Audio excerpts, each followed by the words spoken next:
Kozhikode അംഗൻവാടിയുടെ concrete പാളി അടർന്നു വീണ് അപകടം. കോർപ്പറേഷൻ പരിധിയിലെ ചൂളിയിൽ അംഗൻവാടി കെട്ടിടമാണ് തകർന്നത്. അവധി ദിവസം ആയതിനാൽ അംഗൻവാടിയിൽ കുട്ടികൾ ഉണ്ടായിരുന്നില്ല. വൻ അപകടമാണ് ഇതോടെ ഒഴിവായത്. ദിസ്ന സുരേഷ് തയ്യാറാക്കിയ റിപ്പോർട്ടിലേക്ക്. കോഴിക്കോട് കോർപ്പറേഷൻ പരിധിയിലെ ചുള്ളിയിൽ അംഗനവാടിയിലാണ് ഇത്തരത്തിലൊരു സംഭവം ഉണ്ടായത്. രാവിലെ 9:30 അംഗനവാടി ടീച്ചർ അംഗനവാടി തുറക്കാൻ വന്നപ്പോഴാണ് ഈ സീലിംഗ് ഉൾപ്പെടെ പൊളിഞ്ഞു വീണത് കണ്ടിട്ടുള്ളത്. നമുക്ക് ദൃശ്യങ്ങളിൽ നിന്ന് വളരെ വ്യക്തമാണ്. മുകളിലുള്ള സീലിംഗ് അടക്കം നിലത്തേക്ക് പൊളിഞ്ഞു വീഴൊരു അവസ്ഥയിലാണുള്ളത്. 2012 നിർമ്മിതമായ ഒരു അംഗനവാടിയാണ്. നിരവധി തവണ കോർപ്പറേഷന് പരാതി നൽകിയിരുന്നു. പക്ഷേ യാതൊരു തരത്തിലുള്ള നടപടിയും ഉണ്ടായിട്ടില്ല എന്നാണ് അറിയാൻ സാധിക്കുന്നത്. നിരവധി തവണ പരാതി നൽകിയിരുന്നു അല്ലേ? നിരവധി തവണ പരാതി നൽകിയിട്ടും ഇതിനെ പറ്റിയിട്ട് ഒരു നടപടിയും ഉണ്ടായിട്ടില്ല.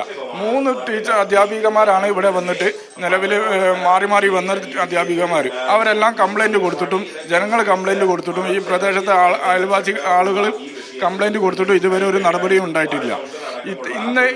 ഇന്നലെ വരെ ഇത് പ്രവർത്തിച്ചിരുന്ന സംഗതിയാണ്. ഇന്നലെ ആഗസ്റ്റ് 15 രക്ഷിതാക്കളും 11ഓളം വരുന്ന വിദ്യാർത്ഥികളും ഇവിടെ ഉണ്ടായിരുന്നു. അതും ചെറിയ 2-3 വയസ്സ് പ്രായമുള്ള കുട്ടികളാണ് ഇവിടെ വരുന്നത്. ഇന്നലത്തെ ഒരു ദിവസമാണ് ഇത് സംഭവിക്കുന്നതെങ്കിൽ എന്തിനു പറ്റി ഈ പ്രദേശം ആകെ ദുഃഖത്തിലാവില്ലേ?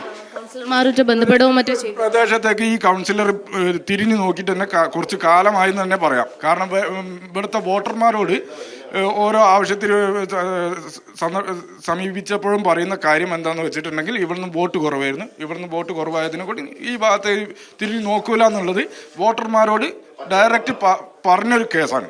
അങ്ങനെയുള്ള ഒരു കൗൺസിലറാണ് ഇവിടെ ഉള്ളത്. അവധിയല്ല ഇന്ന് അംഗനവാടി ആയതിനെ കൊണ്ട് ശനിയാഴ്ചയും പ്രവൃത്തി ദിവസമാണ്. ഇന്ന് ടീച്ചറും ആയും വന്ന് ഇത് തുറക്കുന്ന സമയത്താണ്, മക്കൾ പുറത്ത് നിൽക്കുന്ന സമയത്താണ് ഇത് സംഭവിച്ചത്. തീർച്ചയായും നമുക്ക് അറിയാൻ സാധിക്കുന്നത് ഈ കുട്ടികളടക്കം പുറത്തുണ്ടായിരുന്നു. അപ്പോഴാണ് ഇത്തരത്തിലൊരു സംഭവം ഉണ്ടായത്. ശനിയാഴ്ച പ്രവർത്തിക്കുന്നു, കുട്ടികളടക്കം പുറത്തുണ്ടായിരുന്നു.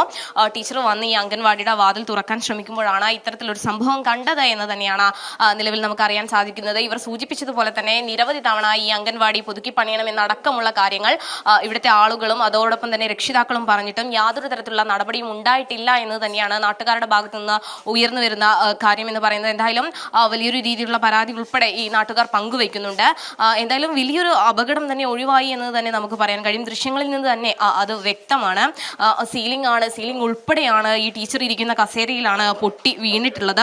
അതുകൊണ്ട് തന്നെ ഈ പ്രവൃത്തി, അതായത് കുട്ടികളൊക്കെ അകത്തുണ്ടെങ്കിൽ വലിയൊരു രീതിയിലുള്ള അപകടത്തിലേക്ക് വഴിവെച്ചേനെ എന്ന് തന്നെ നമുക്ക് പറയാൻ സാധിക്കും. എന്തായാലും ഇനിയെങ്കിലും അധികാരികൾ ഈ സംഭവവുമായി ബന്ധപ്പെട്ടൊരു നടപടി ഉണ്ടാവണം എന്ന് തന്നെയാണ് നാട്ടുകാരുടെ അതോടൊപ്പം തന്നെ ഇവരുടെ മാതാപിതാക്കളും ആശങ്കപ്പെടുന്ന ഒരു കാര്യം. നമുക്കറിയാം, ഈ കെട്ടിടങ്ങളൊക്കെ തകർന്നു വീണ വലിയ രീതിയിലുള്ള അപകടങ്ങൾ ഉണ്ടാകുന്ന വാർത്തകളൊക്കെ തന്നെയും സമീപ ദിവസങ്ങളിൽ നമ്മൾ കണ്ടിരുന്നു. അപ്പോഴാണ് ഇത്തരത്തിൽ കോഴിക്കോട് ജില്ലയിൽ ഇങ്ങനെയൊരു സംഭവം ഉണ്ടായിരിക്കുന്നത്. എന്തായാലും ഇനിയെങ്കിലും നടപടി ഉണ്ടാവുമെന്ന് പ്രതീക്ഷിക്കാം. ക്യാമറമാൻ സന്തോഷ് മണ്ണാർക്കാടിനോടൊപ്പം ദിസ്ന സുരേഷ്, ജനം, കോഴിക്കോട്.